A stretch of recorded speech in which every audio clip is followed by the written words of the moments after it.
Good afternoon. Today we're looking at Careful Hans, Beacon Reader number 4, and the story is Little Red Riding Hood. Gosh, the story is as old as the hills. Let's hear it.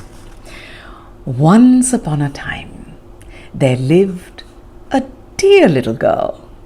Her name was Red Riding Hood. Why do you think her name was Red Riding Hood? Let's look and see. She was called Red Riding Hood because she wore a red hood. One day, her mother said, "Red Riding Hood, I want you to go to see your grandmother. Take her this little basket. I have put in it a pat of butter and a slice of cake. Do not stop on the way. Do not run. You might fall and drop the basket. Be sure to say good morning to anybody you meet." You know how mums love to give instructions to children whenever they're leaving the house. "I will do just as you tell me, Mama," said Red Riding Hood. Then away she went with a little basket. The grandmother's house was in the wood. Soon the little girl came to the wood. Here she met a wicked old wolf. Red Riding Hood didn't know he was a wicked old wolf. She was not a bit afraid of him. "Good morning, Mr. Wolf," she said. "Good morning, Red Riding Hood," said the wolf. "Where are you going?" he asked. "Oh, I'm taking this basket to my grandma," she said. "Where does your grandma live, Red Riding Hood?" "Oh, a long way from here, in the wood," she said. "Her house stands near 3 large trees, oak trees." "Goodbye." "Oh, sorry. Goodbye. I must be going on my way," said the wolf. Where do you think the wolf was going to? Let's see. "Goodbye, Mr. Wolf," said Red Riding Hood. The wolf ran quickly through the woods. He came to the house of Red Riding Hood's grandma. But the grandmother was not home. The door was open, and the wolf stepped softly in. He saw grandmother's nightcap on the bed. You know that little hat that people wore in the old days? Now they don't wear them, but in the old days people covered their hair with a little cap called a nightcap. He saw her nightcap on the bed. Quickly he tied it to his wicked old head. Then he jumped into grandma's bed. Soon he heard Red Riding Hood. She came singing along the path, la la dee da dee da, da da da dee da dee da.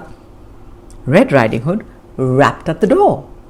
The wolf cried out in a big gruff voice, "Who is there?" "It's I, Little Red Riding Hood, with a basket, dear grandma." "Open the door and come in," said the wolf. So Red Riding Hood opened the door and went in.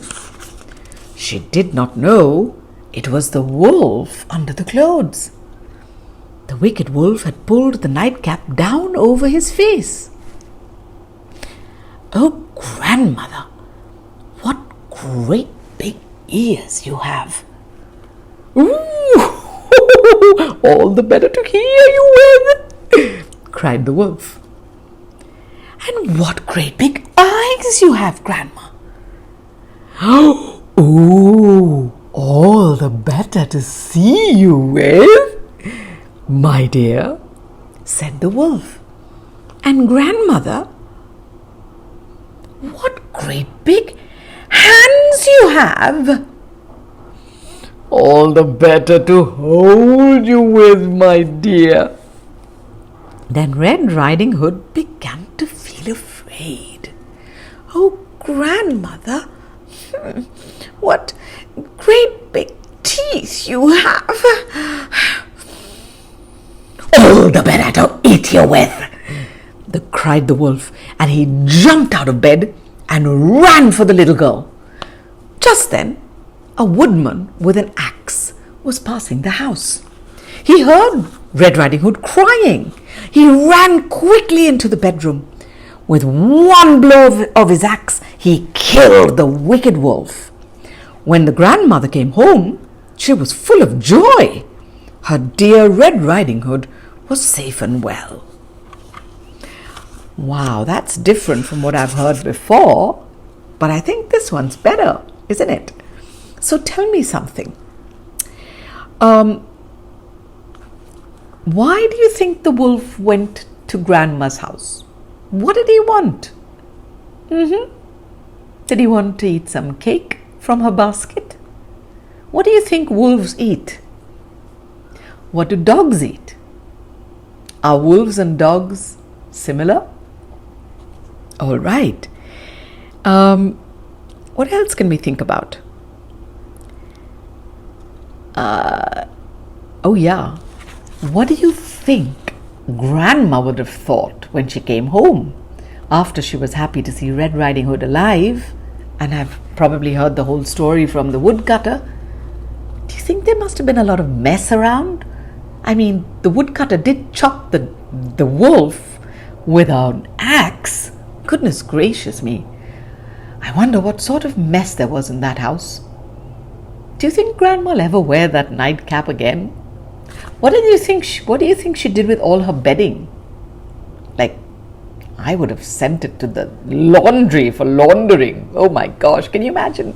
A wolf had been in her bed. How yucky is that? Well, I guess if a dog sits in my bed, sleeps in my bed, I don't mind. Why is a wolf different? Does anyone give a wolf a bath? If you never gave your dog a bath, do you think he'd smell terribly? Do you have a dog? Have a wonderful day. Bye.